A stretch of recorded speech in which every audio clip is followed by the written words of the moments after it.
All right. Who the fuck is Brolaf? Well, Brolaf's a brainless 16-year-old retard who plays Arma 3 too much. Define too much. You know, like 40 hours a week. Okay, so full-time job status. Yeah, pretty much. He's a cop role player, dude. He's Corporal. Yeah, we're a basic paramedic too, you know? Just, Okay.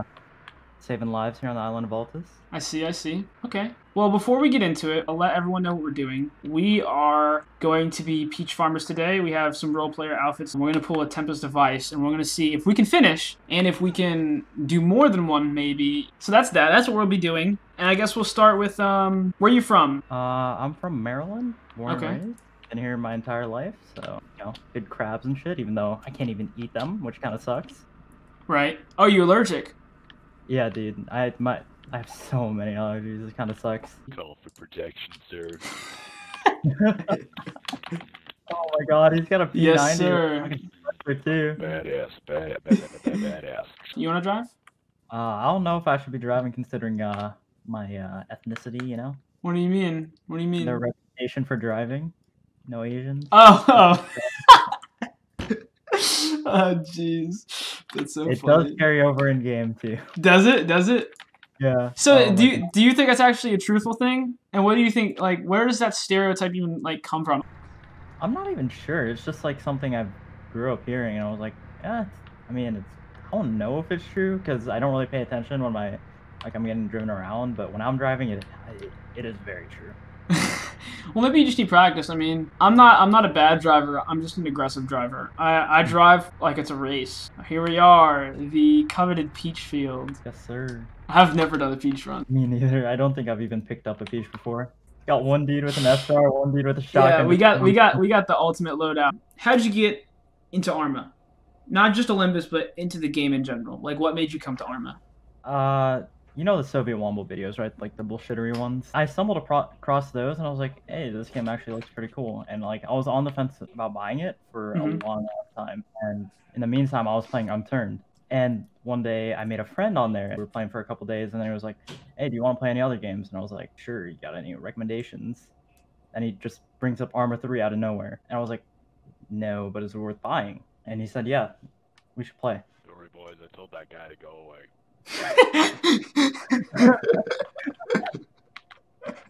Thank you, Rue. But yeah, I was like, is it worth playing? A couple days later, buy the game, we start playing. I actually started off on Asylum instead of Olympus. I played that for like 2 years. It was in a couple gangs, all of them dog shit, like every single one, because I had no fingers. Still don't. And one day, like, my gang wanted to fuck around on Olympus.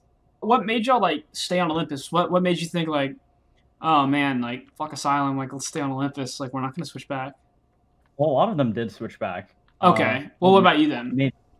I stayed because I wanted to be a cop. Like on Asylum, the cop age is 18, so there's no way I could pass as a 18-year-old. You know. So you wanted cop, and so when did you first get cop? Was it really soon after you started heavily playing Olympus, or did it take you a long time? I got it like probably a couple weeks in, and I was kind of surprised like getting it because I wasn't expecting to, being like 14 and like it being 16. I was almost permanently blacklisted.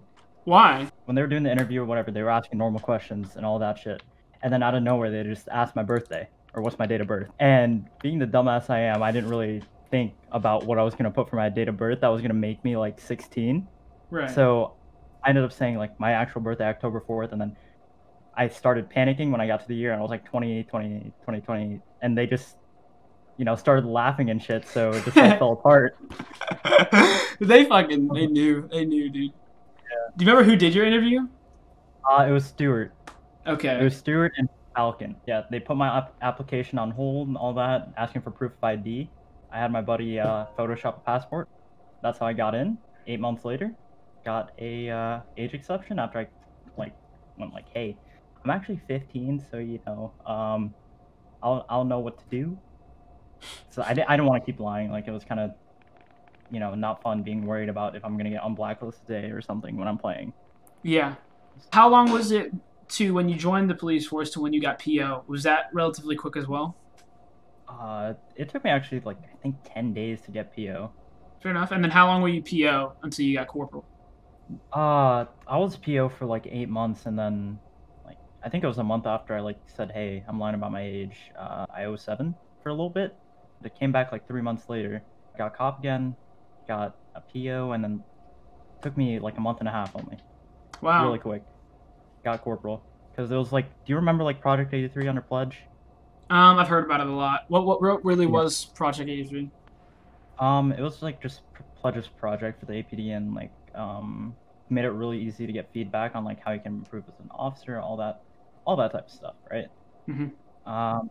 Put mine in, listened to the feedback they gave me, which was a lot of like be more vocal and all that, because I'm like, I can be a really quiet person. I'm like sit back and observe type of guy, you know? Right. One day I was flying an Orca, I was playing with Hylos. He hops off, and then I'm flying an Orca, and then he just drags me into the development dungeon. I'm like, hey. And he asked me if I'm busy. I'm like, yeah, I'm kind of flying an Orca. And then he tells me, all right, well, can you log off? And I'm like, fuck yeah, I can. Because I knew, I was like, it's this corporal test. Like, oh, fuck, I think it's actually happening. Hell yeah, dude. How did it feel? Like, did you feel like you deserved it at that point? Or did you feel like it was out of nowhere? I mean, I was really working really hard. Like, it was me and 1-800 tryhards. We were both like really like working our ass off trying to get corporal. Now that you're corporal, what's like the best thing about being corporal for you? I'm gonna be honest, it's probably just how convenient it is. Like, when I was a PO, you'd always have to be doing like car patrols if you can find a corporal.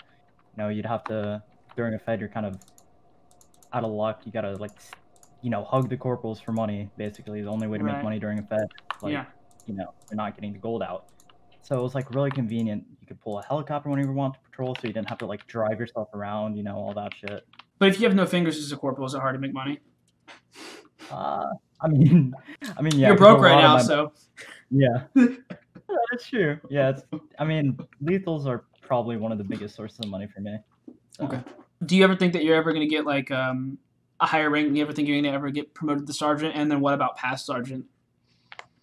I don't know. I definitely want to become a sergeant, but I don't know if I'm there yet. Okay, how much did I make? I made. Here we go. How much? I'm just gonna transfer it to you so you can see it. All right.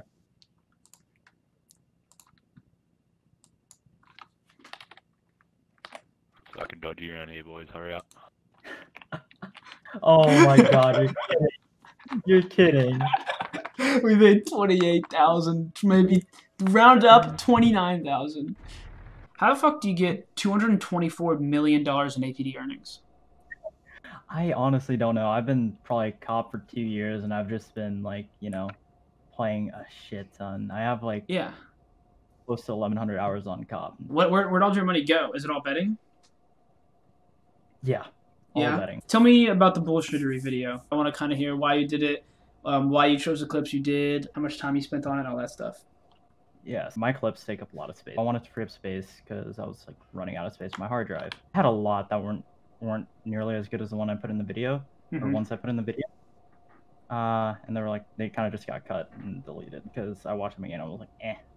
I think you have one of the sickest point of views of an awesome clip, and like marks a point in Olympus history almost, is when Slayer hops out of the Hummingbird with a Titan launcher, and then free fires it and kills you off the top of a tower.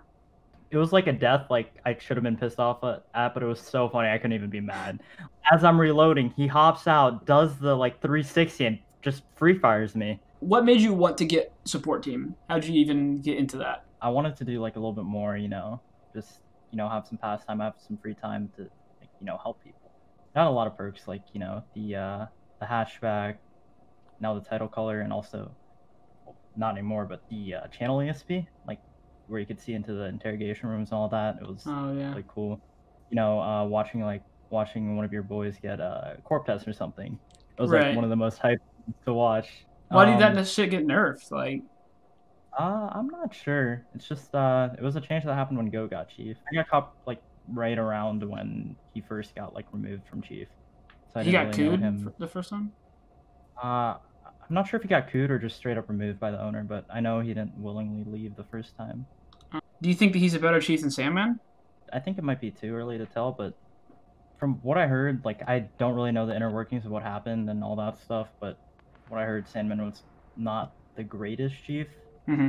So, but I didn't really have an issue with Sandman. How do you go from support team to senior support? What's like the difference? Like, what is there an increase in perks, responsibilities, time you have to do, or tickets? Like, what does that even? What does it mean to go from support team to senior support team, and what do you have to do to get that? Like, I didn't really do anything special on support team. I guess it was more of like the kind of person I am type of thing, you know.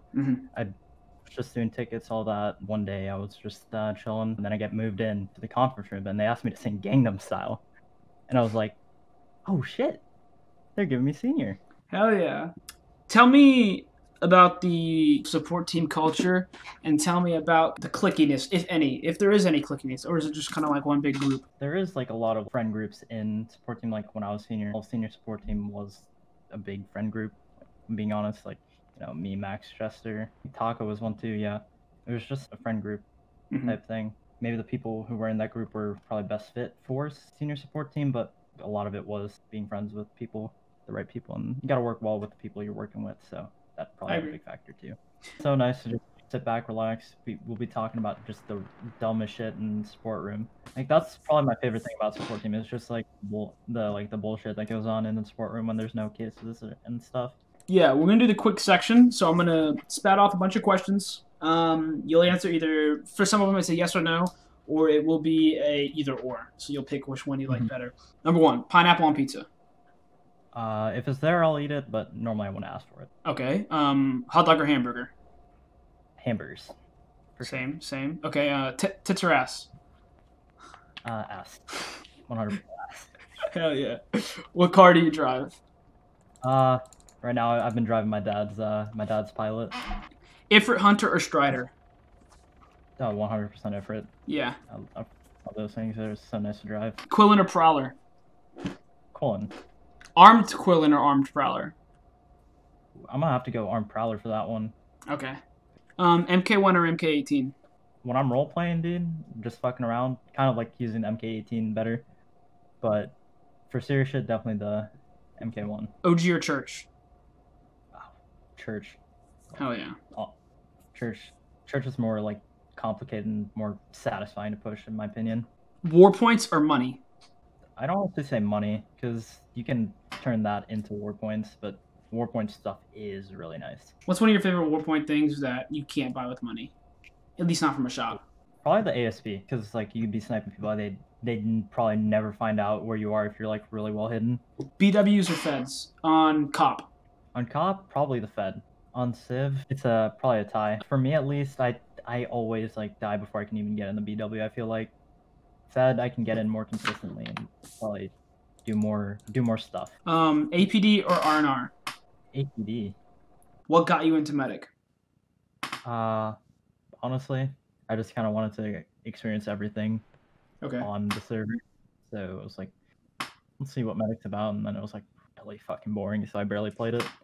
All right, and now we'll get to the controversial section. Some of them might not be controversial. Some of them are just kind of like questions that would get debated on the forums. Maybe conversation instead of conflict. First one is, do you think that Blackwater walls should be indestructible or destructible? We're talking about the big wooden green ones. I mean, right now it's extremely hard for me to get into BW. If they are going to be made destructible, which honestly I don't think they should be, it should only be like maybe a select few walls to open up more spots. So maybe a way to open up like another section, but not all of them. So maybe a portion, something in between maybe? Yeah, because I remember like when this happened a while ago, when we thought a BW was going to happen, we just go to the BW with hunters and knock down the walls.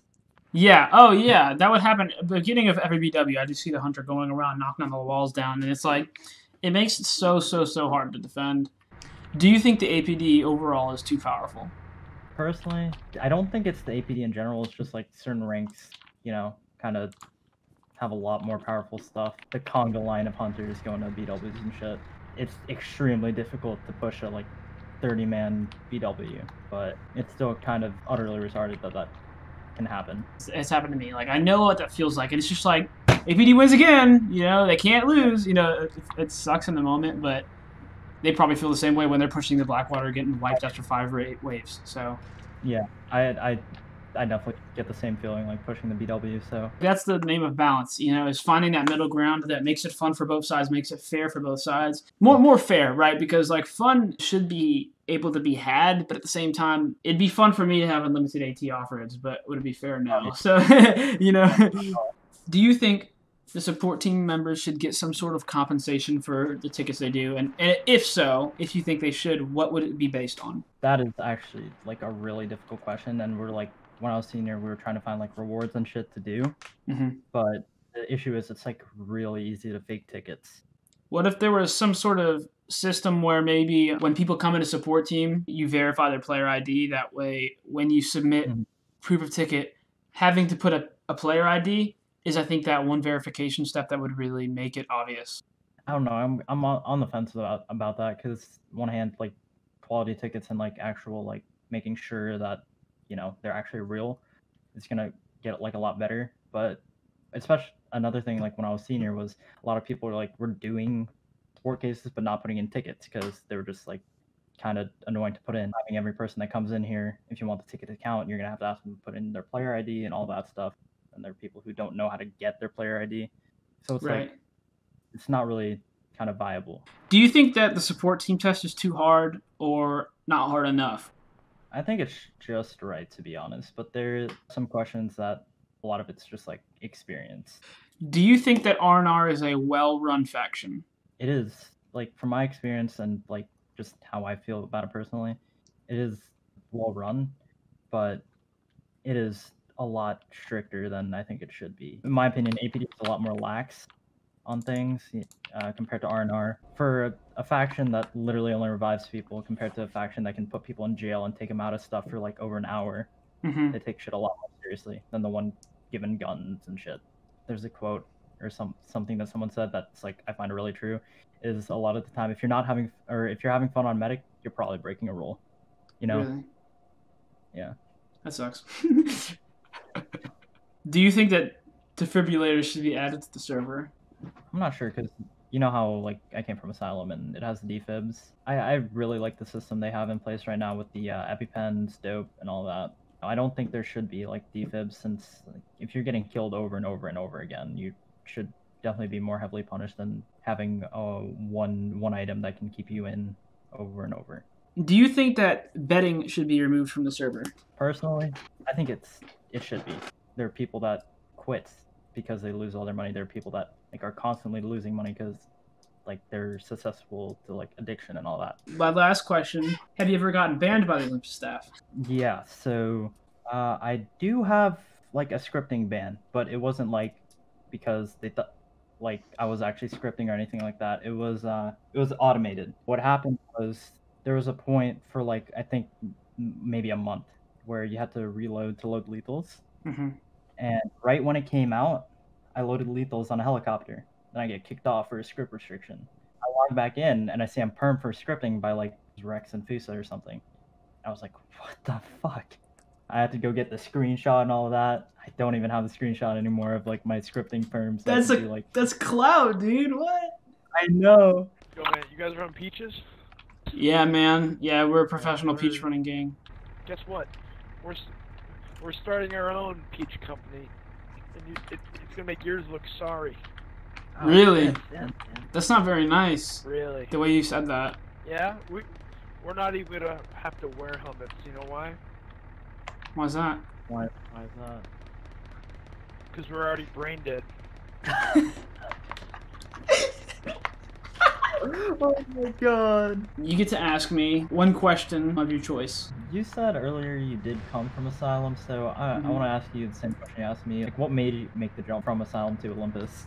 I just decided to stop playing, and I stopped playing for like a year and a half, 2 years. I stopped playing Arma. One of the guys I had my phone number text me, and he was like, hey, are you ever going to come back to Arma? And I decided to come back, and they were like, hey, we're on Olympus now. I ended up liking it a lot more. How much money did you make? We're sitting at 497. We'll call it 500K. Alright, yeah. We'll round up. You get to plug something or somebody or shout somebody out, whatever you want. Let's shout out Crenshaw, dude. Crenshaw's one of the chillest seniors I've ever played with. Yeah, a fellow Maryland person, you know, Marylander. Okay. Just fun guy.